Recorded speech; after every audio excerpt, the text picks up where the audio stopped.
करबला में के दो नकीस थियो हो।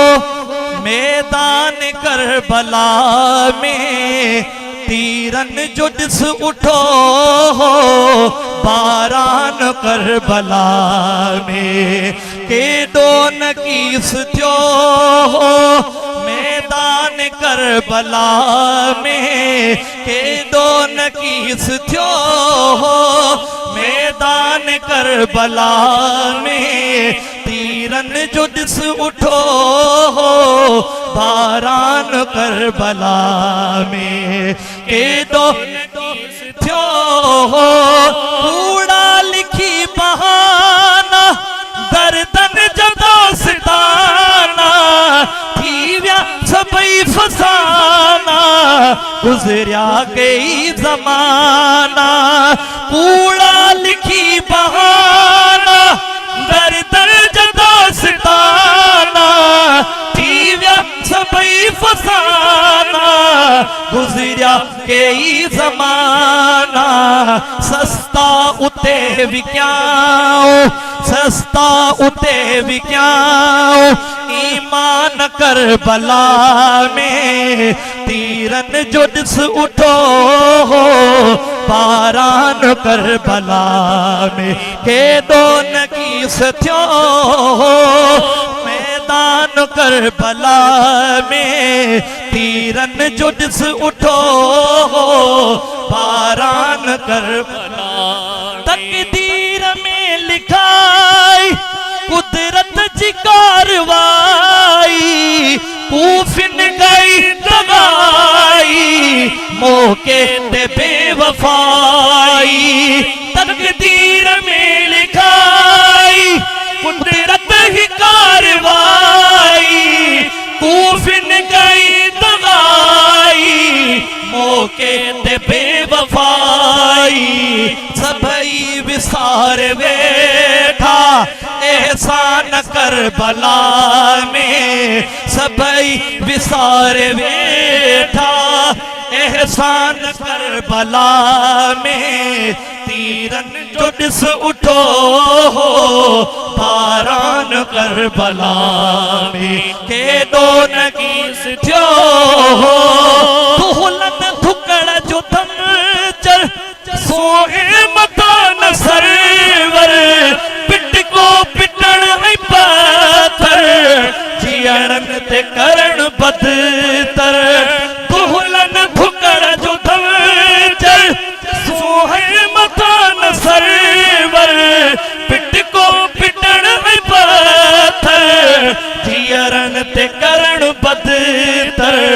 आहिन शहीद जियरा आहिन शहीद जियरा जानान करबला में। आहिन शहीद जियरा जानान करबला में तीरन जो दिस उठो हो।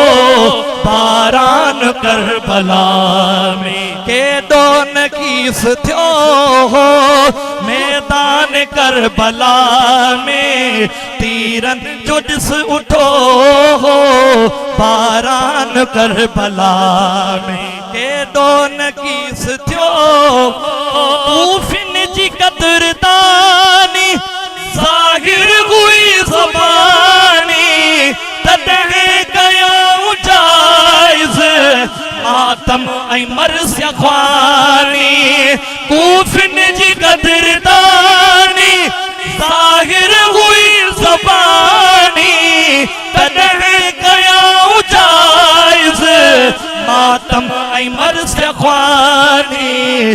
जियरन ते ही नजायज़ जियरन ते ही नजायज़ बोहतान करबला में। जियरन ते ही नजायज़ बोहतान करबला में तीरन जो दिस उठो हो। बारान करबला में के दो नकीस थियो हो। उसिरी हल्या अबाणा नाजुक बदन निमाणा।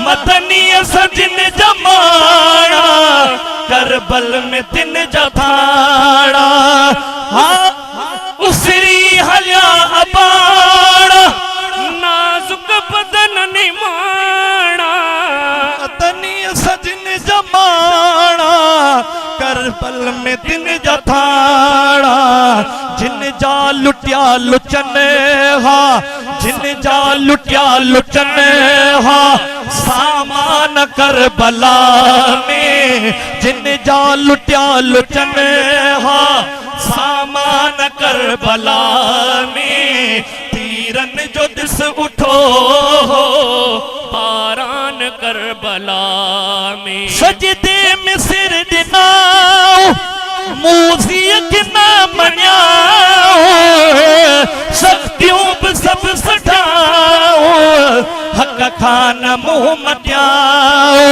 सजदे में सिर दिनाओ मूजियत ना मन्याओ शक्तियों पे सब सटाओ हक खान मुँह मटियाओ तीरन हेठा पढ़ियाओ तीरन हेठा पढ़ियाओ कुरान करबला में सजे शेर में ताके बोला चयो वाचो सुभान अल्लाह इमाम हुसैन जा दीवाना तो बुलंद कर जो सुभान अल्लाह हाँ हक खान मुँह मटियाओ तीरन हेठा पढ़ियाओ कुरान करबला में तीरन जो दिस उठो पारान करबला में के दो नकीस थियो आले नबी सा उल्फत आगे अजीज हित हुत तुझी हशर में हजरत